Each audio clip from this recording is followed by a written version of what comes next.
నమస్తే, welcome to iDream. నేను మీ మాధురి. రోజు స్కూల్కి వెళ్ళే విద్యార్థులకైనా, ఆఫీసులకు వెళ్ళే ఉద్యోగులకైనా రెగ్యులర్ హాలిడేస్తో పాటు మరొక రోజు ఎక్స్ట్రా హాలిడే వస్తే జాలీగా గడుపుతారు. సాధారణంగా ప్రతి నెల స్కూళ్ళు, కాలేజీలు, ప్రభుత్వ కార్యాలయాలకు సెలవులు ఉంటాయి.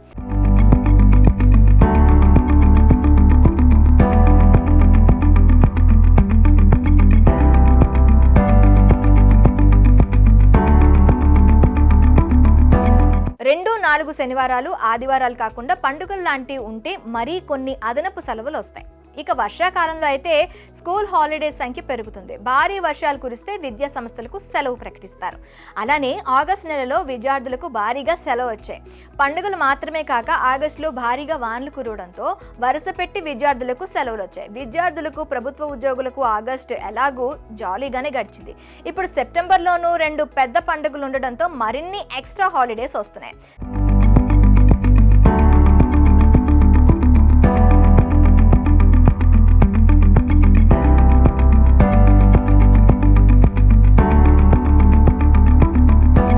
సెప్టెంబర్ నెలలో ముఖ్యమైన పండుగ వినాయక చవితి. ఈసారి గణేష్ చతుర్థి సెప్టెంబర్ 7 అంటే శనివారం నాడు వస్తుంది.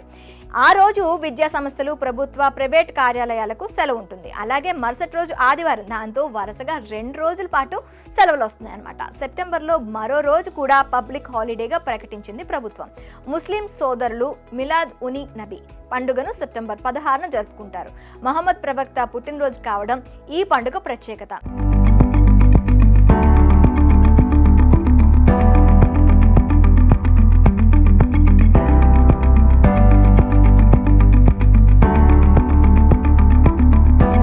ఈ రోజు అన్ని ప్రైవేట్, ప్రభుత్వ పాఠశాలలు, కళాశాలలు, ప్రభుత్వ కార్యాలయాలు కూడా మూసుంటాయి. ఇక్కడ ఇంకో విషయం ఏంటంటే సెప్టెంబర్ 16 సోమవారం వస్తుంది. దానికి ముందు వరుసగా 2 రోజులు సెలవులు ఉన్నాయి. ఎందుకంటే సెప్టెంబర్ 14న రెండో శనివారం, 15న ఆదివారం, 16న ఈద్ ఏ మిలాద్ సందర్భంగా సోమవారం సెలవు. దాంతో వరుసగా 3 రోజులు సెలవులు రానున్నాయి.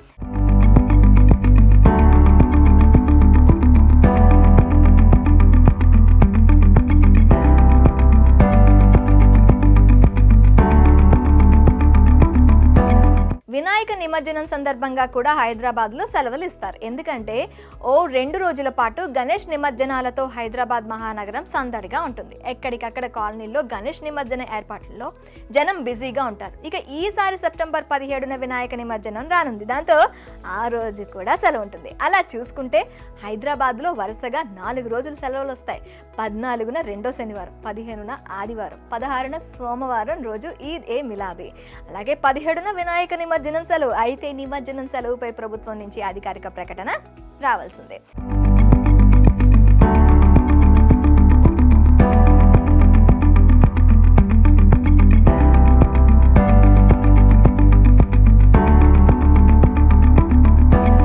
స్కూళ్ళు, గవర్నమెంట్, ప్రైవేట్ ఆఫీసుల్లో క్లారిటీ వచ్చింది. మరి బ్యాంకుల పరిస్థితి ఏమిటంటే ఆర్బీఐ క్యాలెండర్ ప్రకారం ఏకంగా 14 రోజులు బ్యాంకుకు సెలవులు ఉండనున్నాయి.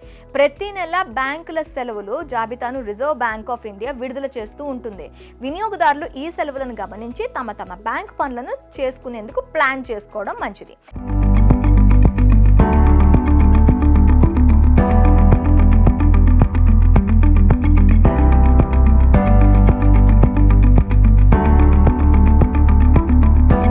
లేకుంటే మీ సమయం వృధా కావడంతో పాటు ఆర్థికంగా నష్టపోయే అవకాశం ఉంది.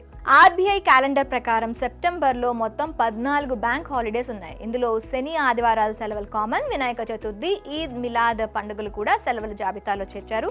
కేరళలో జరుపుకునే ఓనం, తిరువనం పండుగలు ఉండనున్నాయి. బదులుగా నారాయణ గురు జయంతి సందర్భంగా సెప్టెంబర్ 18, 21 తేదీలలో కేరళ బ్యాంకులు మూసివేస్తున్నారు. సెప్టెంబర్ 14 నుంచి 16 వరకు దేశవ్యాప్తంగా బ్యాంకులకు 3 రోజులు సెలవులు ఉంటాయి. ఇందులో 16న ఈద్ మిలాద్ కూడా ఉంది.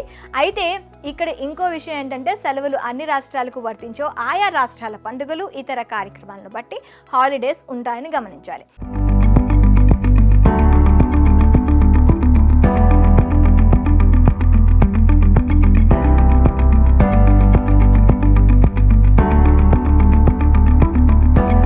ఇక తెలుగు రాష్ట్రాలకు ఉండే సెలవులను బట్టి బ్యాంకు పనులను ప్లాన్ చేసుకోవడం మంచిది.